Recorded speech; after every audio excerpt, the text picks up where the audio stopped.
those of you who don't know me, I'm Greg Hopkins. I'm Ruby's dad. I've been teaching this class now. This is the third year that I've taught about composting. So we're taking your theoretical application and knowledge on the nitrogen cycle, and we're going to turn it into something that's actually real. Unfortunately, I can't actually take you outside and show you how to build compost, but this is the next best thing, and it'll give you a pretty good understanding, I think, as to how you take what you've learned here and put it into some real practical application if you're going to go into environmental science. So, first of all, a quick recap on the nitrogen cycle. Obviously, we have plenty of ammonia. We breathe a huge percentage of ammonia gas into our lungs, out of our lungs. We can't use it, right? So, what is that percentage? Anyone know? Remember? 70. Around 70% is what I like to do. Everyone has a little bit different number, but around 70% of what we breathe is nitrogen, and yet we can't use it. But nitrogen is actually the building block of protein for us to be able to have muscle, okay? And so, how do we get it? Well, that's what the whole nitrogen cycle is, the nitrogen process. So we start with ammonia, which comes from a waste product. We've got it in, say, a dead animal on the side of the highway. You drive by, you have that odor that you smell, it's rot. That's ammonia or nitrogen that's turning back into ammonia gas and going back into an unusable form for us. Okay? So then what happens is, as a composter, what I want to do, and you'll see it in the whole nitrogen cycle here, there's a variety of ways that nitrogen can actually be used, or ammonia can be turned into a usable form, which ultimately we want to get into that NO3, right, the nitrates. But the first step is for bacteria, Nitrosomonas bacteria. They go ahead and eat the ammonia, or ammonium, and turn it into a nitrite. And then those subsequently then get eaten by Nitrobacter bacteria and turn into the nitrates, which are the stable form that's much easier for plants to use, and it tends to be much more stable in the soil and much easier for plants to uptake and turn into the protein that then either is eaten by a cow or eaten by us in the form of, say, a lettuce or a bean or something like that, where we get our protein. Okay? So that's a real quick recap on the nitrogen cycle, which you guys took at the beginning of the semester, if I remember correctly, or last year, at the beginning of the school year. So compost, why is compost important?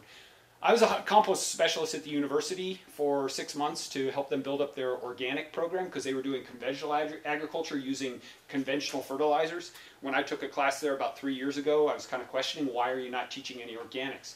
I had a small company that I was operating when Whole Foods grocery store opened up, and Ruby and I were living up in Kula 200 on 4 acres up there, and I was offered this resource of all their waste product. Okay, so this is something that would typically go into the landfill and then turns into, as it decomposes anaerobically, turns into what gas? Methane. Who said it? Methane. Methane, exactly. Which is, for me, an absolute really great resource, but it's actually a really bad thing for our atmosphere, right? So we don't want to have methane just escaping. It'd be great to be able to use it as producing heat by burning it, making electricity, or cooking fuel, which is actually where I'm planning on doing when I move it to Colorado. We're taking all of our human waste, we're going to put it into a biodigester and actually make methane for cooking and for heating our water. So I want all of this actually to stay on my property. I don't want to send it all off by flushing the toilet and forgetting about it. I'll get into that more a little bit later. So I started composting quite a few years ago on the Big Island when Ruby's brother Finn and Ruby and myself and her mom, we lived on 13 acres, and we were out in the middle of nowhere, and I didn't have $6,000 to put in a septic system. So we used 5-gallon buckets for a toilet. All right, so I had to learn pretty quickly, how do you actually manage this material? Well, you use it, you cover it with wood shavings, and then you use it, you cover it, and then you ultimately end up composting it. So I learned really quickly by necessity how to actually compost, and then I've refined that over time to be able to compost dead animals. I've taken 1,000-pound dead cows out of the Nobriga feedlot after they've been sitting in the sun dead for 2 or 3 days and they're rotting. That's not usable, okay? And a lot of times what they'll do is they'll just dig it, bury it, and then it starts to pollute the groundwater. So the best way to handle all this material, and I see some great faces there because that's exactly what it is. It's terrible smelling, right? What you can do is start to understand this concept of a 30-to-1 carbon to nitrogen ratio. All right? When I take a sawdust that comes from a woodworker that's a real fine powdery sawdust, that's somewhere 500, even up to 700 parts carbon to 1 part nitrogen. It is not very good for composting, but it's really good for smell holding. Okay, I can use that as mulch on the ground because plants are going to have a hard time getting up through it, but it's not really going to serve me too well as a composter. I want to start dialing my material down into about 30 parts carbon to 1 part nitrogen. So if I take a 1,000-pound dead cow, there's a huge amount of nitrogen that's there. Obviously there's bone and calcium, there's other things there, but there's huge amounts of nitrogen. So I would need 30 parts carbon to 1 part nitrogen. That's a lot of material. That's about 30,000 pounds or parts of that per the 1,000. So it's a huge amount of wood chips that I would have to use. So I take 3 different types of wood chips when I do it. I take wood chips that are fairly good size, that help hold, because they're big, they have lots of airspace in between them. That includes allows one of the main ingredients of compost is oxygen that needs to be in the pile. I take wood shavings that come from, say, a horse barn, and they use that to help hold the manure down and the smell in the barn. I take those wood shavings that are smaller, but they're curled, and they still have a space where they actually keep some oxygen still in the pile. But they're smaller, there's more surface area there, so they can actually be broken down and feed the microbes much easier. And then finally, I take some of that smaller sawdust that comes from, say, a sawmill, and I'll actually use that stuff because that's an immediate food for the bacteria that are in the compost pile. So, you are going to be tested on this, I believe. So you want to make sure you understand the 4 main ingredients of a good compost pile. You have carbon, which is going to come from the byproduct of anything that's brown and dry would be considered carbon. Okay? Anything that's wet and green is going to be considered nitrogen. So if you go out and mow the lawn and you take a pile of those the grass clippings when they're green, and in a half an hour, and I beg you to try it someday, pile up grass clippings about like this high, and sit for about a half an hour, and then reach your hand down into the center of the pile and see how long you can hold your hand there. The temperatures will get up to, where's my numbers right here? The temperatures get up between 132 and 170 degrees. You will actually burn your hand by sticking your hand in there. And that's all microbial action. There's microbes everywhere, bacteria predominantly. So the respiration of those microbes as they're in that pile are what's causing that heat to start to build up. Now, the problem with doing that with the pile of grass, if you leave that pile of grass sit there for another couple hours, you're going to notice as you take it apart, you're going to start to get that rot smell again. Why is that? Temperature got up too high, went above 170 degrees. All of the microbial colony that was in there collapsed. Those things died or went into hibernation. And now you have a hyperthermic bacteria that actually are anaerobic. And now you're losing a lot of that nitrogen that we want to store and keep here. Because once it goes back up into a gaseous state, we can't use it. We need it in solid or liquid state in order to be able to feed plants. Okay? So I need to be able to dial in right around here, 30 to 1. Now it's okay if I get it down into the 50 to 1 or even 100 to 1. But as a composter, there's a reason I want to get it to 30 to 1. I want to be able to compost this material as quickly as possible so that I can sell it. And I want to store as absolutely much nitrogen as possible. So if I make a mistake and I bring it down to 25 to 1, so I have too much nitrogen. Now let's say I take that 1,000-pound dead cow and I didn't mix the right proportion of carbon in with it, and I end up with 25 or less parts, so I have a lot of nitrogen and not enough carbon. What's going to start to happen? Anyone? First of all, the first thing it's going to do, especially if I'm in cooler 200, small pieces of property, what's going to happen? It's going to stink again, okay? I can't have that happen. That's money out the drain. That's going up in the air money for me. So once I hit it to 30 to 1, I'm actually making the most money I can as fast as I can. Once I get down to 25 to 1 or less, I'm starting to lose money. Do anyone have an idea what Eco Compost sells their compost for? Okay, it's about $63 a yard for their highest, most expensive blend. Anyone want to take a guess at what I sell my compost for? $1,000 a yard. Okay, so they're selling it $63 a yard, anywhere from 25 to 60, depending what they mix it in with. And that's human biosolids. I don't know if you know that, but that stuff that you get and it has a smell to it, that's not finished compost. It's a very inexpensive compost because they're turning over really quick. Every time you use the restroom, anywhere on this island, most of that goes down there to right on the beach in Kahului, right? There's that wastewater treatment plant. And once they've pumped in oxygen and microbes into there, they've cleaned the water. That water gets released back out into the ocean. And what do you think happens to those biosolids, the solid sludge that comes out of there? That goes over to the dump. It's hauled in trucks, and it goes over to the dump, and they mix it with wood chips, and they actually compost it. They try to get to here. they're doing it down into here and a little bit lower because they're trying to turn over as fast as possible, and they're not concerned because there's so much volume, they don't care if it goes back up into nitrogen. And when you pay for it, it's at $63 a yard, and it comes to your house and gets offloaded. What's the first thing people are in the neighborhood are complaining of? Smell again. That is bad, okay? Not only that, eco-compost, unfortunately, also has chemicals that people pour down their drain, chemotherapy drugs that are flushed down the toilet, all kinds of different things that we have no control over.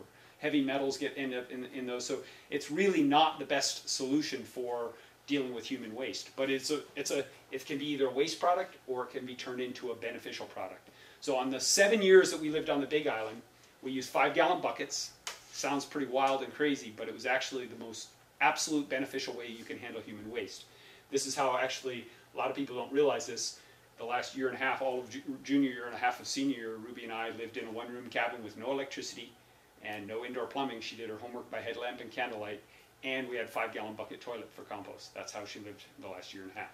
Okay, cost savings for me, one of the most environmentally conscious ways to live. She was totally down with it because there's no odor to it.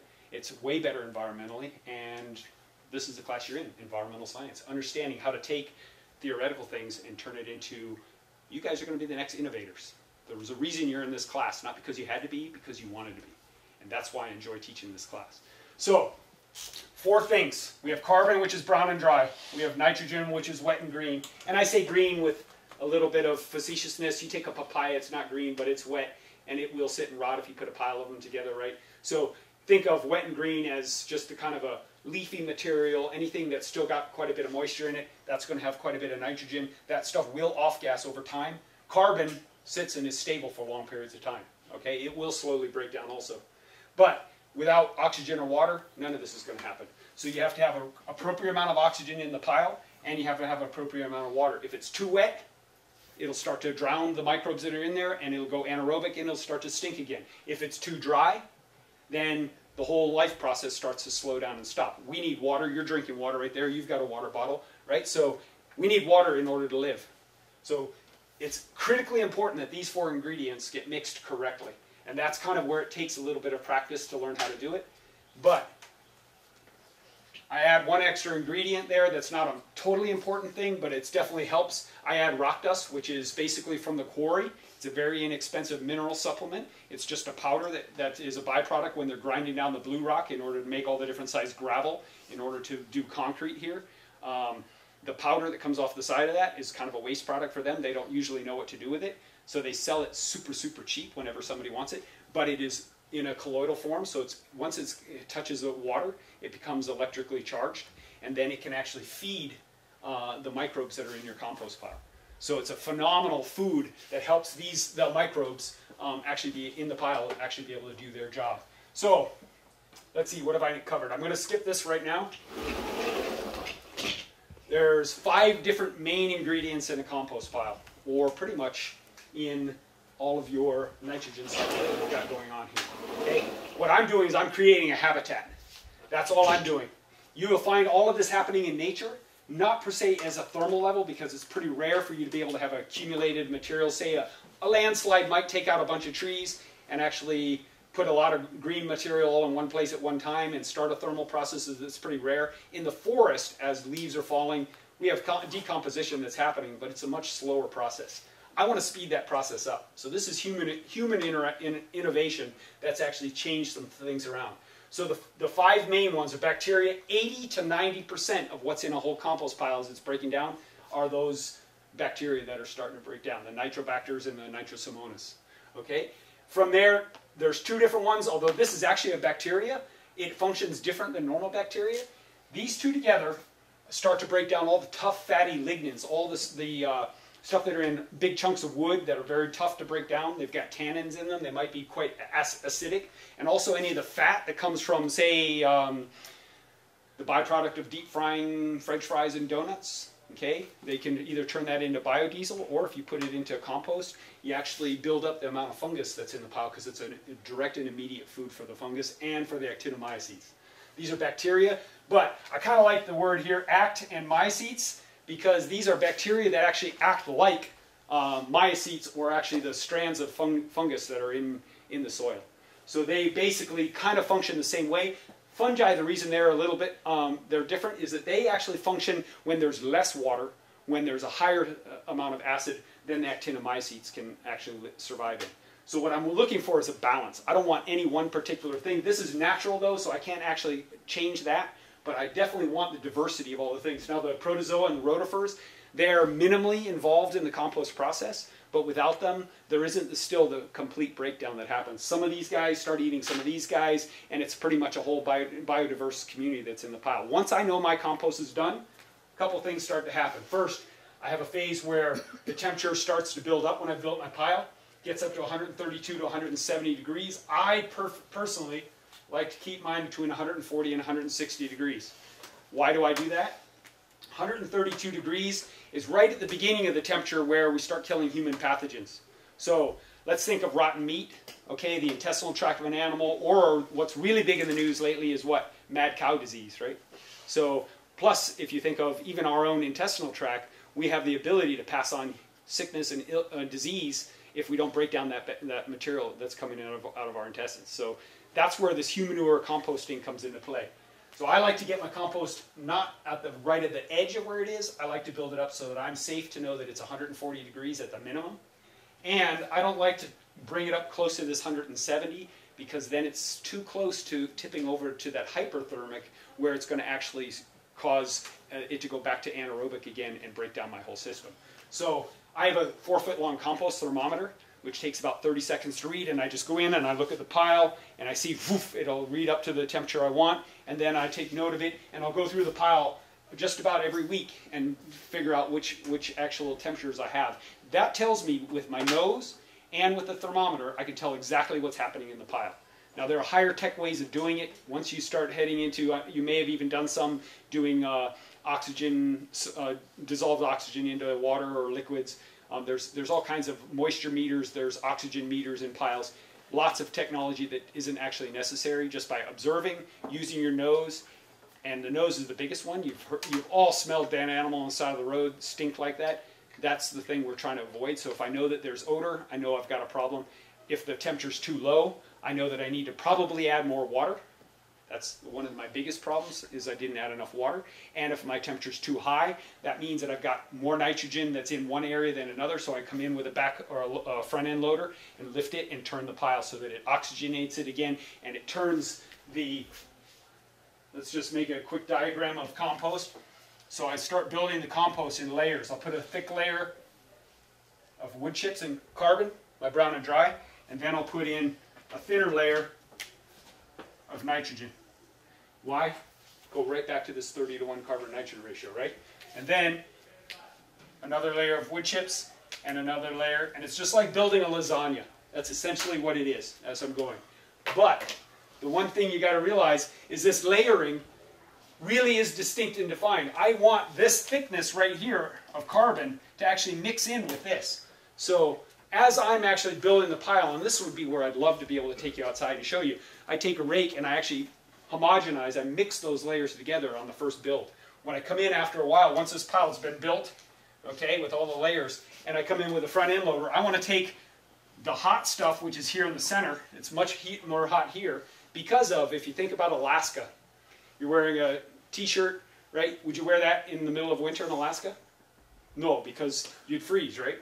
So you want an insulative. Now insulation, you're not wearing a jacket because the jacket itself is hot. You're wearing it because it stores the heat, dead airspace, it stores the heat so that you can actually stay warm, right? So all I want to do by building up the pile, and I have to build up a pile, a minimum of 3 feet by 3 feet by 3 feet, which is a cubic yard. But I like to build mine much bigger than that. So I'll basically have a pile that stands about 6 feet tall, right here, okay? And it's about 15 feet wide, and I can make it as long as I want, whatever the area is. So I'll generally make my piles about 100 feet long. And then I will come in after about 2 weeks of it composting here in the center. This is cooler, this is hotter. I come in with a front end loader, pick this up and turn the inside to the outside and the outside to the inside. That way everything stays uniform, and I've made sure that I get these critical temperatures. 132 degrees, I want to at least make sure everything goes above 132 degrees, because I don't want you putting stuff on your plants or on your fruit trees or wherever that might actually have some harmful bacteria for you. Make sense? Okay, So let's see here. I skipped a few things. Types of compost. There are a variety of ways of looking at it, but what I've been talking about predominantly is thermal compost, which is a human-created way of breaking down this material and being able to hold it. We've been doing this for hundreds, if not thousands of years, on taking animal waste, human waste, composting. Sometimes you can actually just take it and put it right out in the field. What's the danger of doing that? Why would I not want to just take, especially human waste, why would I not want to just take it and put it out in the field? Right? You got the bacteria that's going on. We have potential diseases we're going to pass on. Okay, so sunshine is a really great cleanser. You can actually use sunshine. Will actually kill a lot of that, but you still do take a chance of actually harming people. So I like to make sure that compost, like I said, gets up to 132 degrees. That's thermal composting. Now in your backyard, you have kitchen scrap that comes off, you scrape a few things, maybe you forgot a lettuce that's sitting in the bottom of the fridge, and maybe some bananas went bad before you could use them. So you've got all this material throughout the day. You might put a little bit in a compost pile in the backyard, but you're never really going to build it up to that 6 feet high, or even that minimum 3 feet by 3 feet by 3 feet all in one day, are you? You just put a little bit down, maybe cover it with some sawdust or wood chips. Then the next day you might have a little bit more. Then the next day you might go out to dinner, you don't have anything. So you're not building the pile up very quickly. If you don't let it get up to 140 to 160 degrees, not only do you have a chance of not killing any pathogens, but mongoose, dogs, cats, any predators or vectors can actually go in there and start digging through there, and they're going to rip up your pile. But if it's 140, 60 degrees, do you think anything's going to actually dig in there? I guarantee you when that pile's up that hot, like that pile of grass I was telling you about, don't actually stick your hand all the way down in there, because you're going to burn yourself. In very quick time, you'll actually get blisters on your fingers. So just starting to dig your fingers in there just a little bit and check it out. You'll be amazed how fast.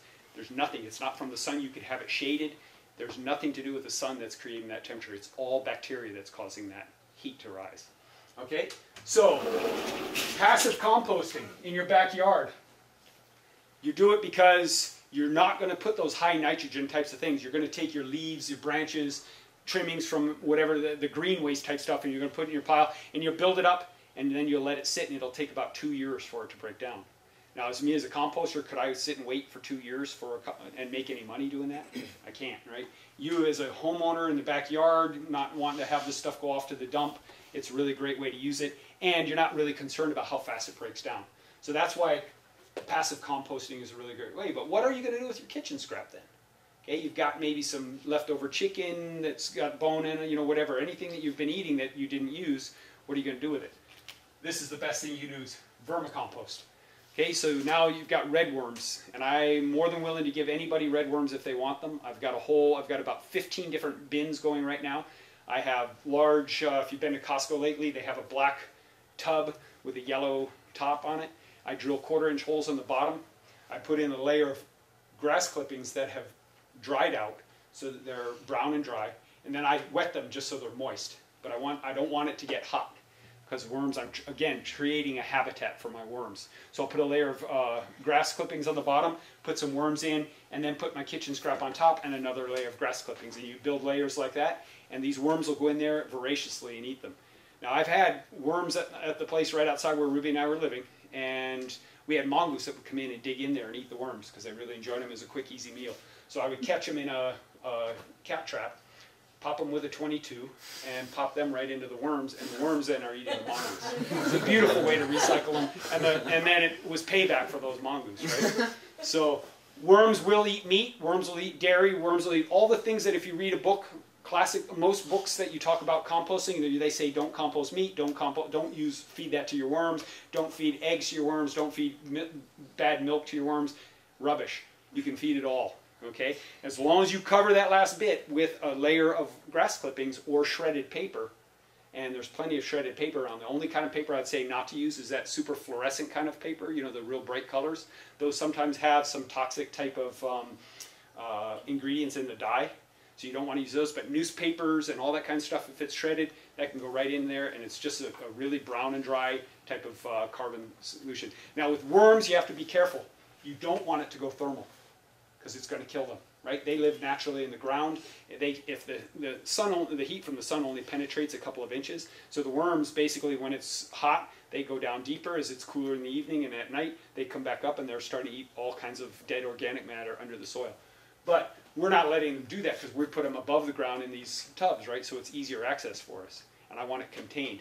So what I have to do is, instead of building it up, I need to build it out. So I might have, and like I told you, I have about 14, 15 worm bins going at any given time, because I've got a couple of different families that I'm actually composting for. So I spread out the material horizontally instead of vertically, so that my worms actually will break down, and they will take that food that I put in, and within 70 days it's turned into one of the best nitrates that you could possibly put onto your plants. So that's what I'd highly recommend wherever you are. You could be doing this in college. You're going to notice that a lot of universities are starting to integrate your scrap from the cafeteria. Some of it goes to pig farmers, but I'm noticing more and more universities not putting it in pig farmers, because what happens when you do that, you basically take this nitrogen, you feed it to a pig, and what comes out the backside of that pig sits on a cement slab, generally the way most people do pigs, and now you've taken a waste product, turned it into some meat, and then you've also got another waste product that's even more condensed and more toxic. And they leave them in these manure lagoons. And what happens when a heavy rain comes, boom, that stuff gets washed out, or sometimes even the dams will break where they build these ponds of manure, and then it goes into the rivers and ultimately in the ocean, and that's where we have these big algae blooms and fish kills, because all this algae goes in, all this bacteria in the water depletes the oxygen, fish don't have oxygen, boom, fish are dead. Now they contribute even worse, so the cycle gets worse and worse and worse. We have these big algae blooms in the ocean, right? The red algae that's going on. That's all because with these dead zones that we've got, because we have nitrogen fertilizer coming off of golf courses, off of big agriculture that's using chemical fertilizers. Those chemical fertilizers are almost exactly the same as the nitrates that I have here. I don't even know why they're different, except for one thing. They're chemically the same, but they're not as stable. Okay? They're a salt, and they actually are much more easily soluble, and they wash out much easier. Whereas if I take this nitrate that I built in a compost, it will hold into that soil and it will not wash out. Very, very difficult for it to go. So the plants have an easy time to use it, just like they do the regular conventional chemical fertilizers, but it's much more environmentally conscious because it doesn't have the opportunity to get washed away. But again, anything can in large amounts. So even if one of my compost piles got washed away, it would do the same thing. Okay, and my process takes about 6 months for the active thermal composting to take place, and then I let it sit for another 6 months. So it takes about a year for one of my compost piles to be finished. But that's about 3 times as long as Eco Compost does, but I'm making, what is it, 5 times as much? 10 times, something like that. So I don't need to actually sell my stuff as quickly or turn it over as fast, because I'm making hugely more money off of my compost. Now the reason I can sell it for that is when I've done side-by-side trials, I'll take some of mine in a seedling tray, and I'll take some of Eco Compost in a seedling tray, and I'll go to just about anywhere that sells compost, and I'll buy bags of that stuff, and I'll do side-by-side germination trials. You take the same seeds out of the same bag, and you plant them side by side by side, and you count the germination rate. So the flats of 100, and you see within how many days, how many of them have germinated, how many have not. And I find that I get generally 99 to 100% germination versus about a 20% germination on most of the others. So you can see you're not really saving money by actually paying for the $63. You're actually wasting money. Plus, a lot of that's off-gassing back up into the air. You can't use it. All right. Humanure. I kind of briefly touched on it, but it is, bar none, the best way to actually handle human waste. What we tend to do, we sit on the toilet, use it, flush it, forget about it, right? It's gone. It's down the toilet, and you never have to think about it again. What I would highly encourage those of you that are here in this class, take environmental science, start to reconsider and maybe learn how to design systems that are a little user-friendly, or more user-friendly than the 5-gallon bucket system.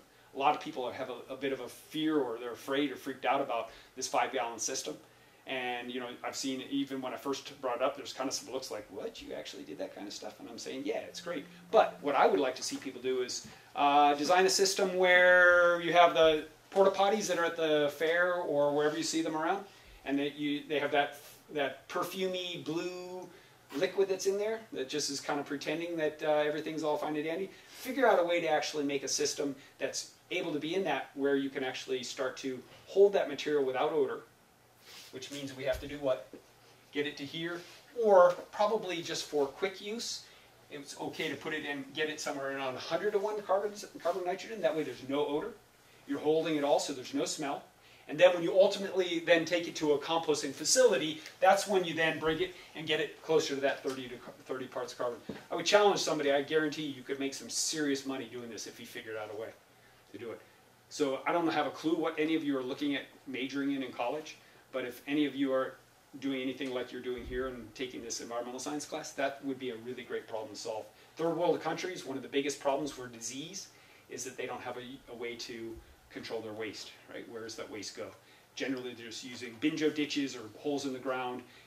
It actually then starts to leach into the groundwater, which they've already, generally those countries have already clean water issues. So now that cycle just keeps getting worse and worse and worse. Versus being able to take a product that's a waste product and turning it into something by composting it, you can turn it into something that's a benefit. So now instead of having to pay for fertilizer, they've got ready-made fertilizer right there. Does that make sense? And finally, the last one, fermentation. It's been going on for years and years, but it's kind of a new thing right now called Bokashi. Maybe some of you have heard of it. It's a fermentation, so it's an anaerobic system. And you basically take molasses and a variety of anaerobic microbes, and you mix it in with bran, oat bran or wheat bran, something that's a nice carbon, but also easily cheap byproduct of, some sort of rice hulls will work. Anything that's basically a big waste product from any kind of food manufacturing type of place. And then they basically seal it into drums and let it start to ferment. And then you'll see, and they use it a lot in Japan, so you can actually put your kitchen scrap into a Bokashi bin, and you layer it, you put in your kitchen scrap, put the Bokashi on top of it, and this nice sweet vinegary smell comes out of that, and it just holds that material and starts to break it down anaerobically with the right microbes. It will actually do the same thing. It's a whole different style of doing it than it is with worms, but it's a lot easier to manage than having to use those icky red worms and having to create a habitat that's totally different. You can do it right in your kitchen. So it's another one that's worth looking into. I haven't done a whole lot of experimenting with Bokashi, but it's actually really excellent to take that material once it's finished and apply it directly into the soil. And it's another thing that really softens up clay soils. Some of the red soils we see here, getting our pH from about a 4.5 to 5, we want to bring it up to about a 6 to 6.5 for any of the vegetables and most of the fruit that we eat. Need that soil right, just slightly acidic. And I think I've pretty much covered the whole thing. Any questions? That was Composting 101 in about, what is that, half an hour, 45 minutes? Yeah. So you know how you said that a lot of people put they have these little compost piles and they just throw their scraps in, and you said it's not necessarily a good thing? Right. Why does everybody do it if it's not necessarily a good thing? Good question. So the question was, why are people throwing their kitchen scrap into a passive compost pile, if I'm understanding you correctly? So why are they doing it? One, they don't know any better. They've been taught to compost everything, right? A lot of people are starting to get into that, and I think that's a great thing. But the problem is, again, you can't build that pile up fast enough. So you open the idea that animals can get in there, especially if you're putting any kind of meat product in there. They're going to do it. So why I've then taken that passive compost, which is a really great way to use a lot of that leafy green matter. We've got palm trees that are dropping stuff in the backyard, all the type of leafy trimmings whenever the landscaper comes or whatever. That stuff you want to keep on there. You don't want to have them haul it away. Maybe the big chunks of limbs and stuff that come down, it'd be nice to have that run through a chipper and even keep it on your property. But in order to actually hold on to that stuff, the best thing you can do would be either vermicompost or the Bokashi. Right? So then you take it and you eliminate the possibility for the rats, the mongoose, the dogs, anything, and you don't even have it. There is a very strong chance you'll get a smell. So if you take, a leftover, say you cut off fat from the outside of a steak, and you have 5 people in your family, you've got all this leftover fat. If you throw that in the pile, that'll start to break down and rot. So you're going to tick your neighbors off. You're not even going to be happy with your pile yourself, right? So the idea is then put that stuff, even the fat, will go right into the worm compost, and they'll numb it all up. I really do. Thank you for the question. Anyone else? Covered it good? Yeah. I wish we could go outside and actually build up compost. It's a really cool thing to watch it all happen, because it's amazing how you can take this rotten smell, leftover kitchen scrap from a restaurant for 2 or 3 days, odor, put it in the pile, cover it with that biofilter, okay? And so once we've got that, not only does this carbon to nitrogen ratio allow for that nitrogen to hold still, but it also creates kind of a filter. So it's a carbon filter, so those odors aren't off-gassing anymore. So there you have it. Compost 101. All right?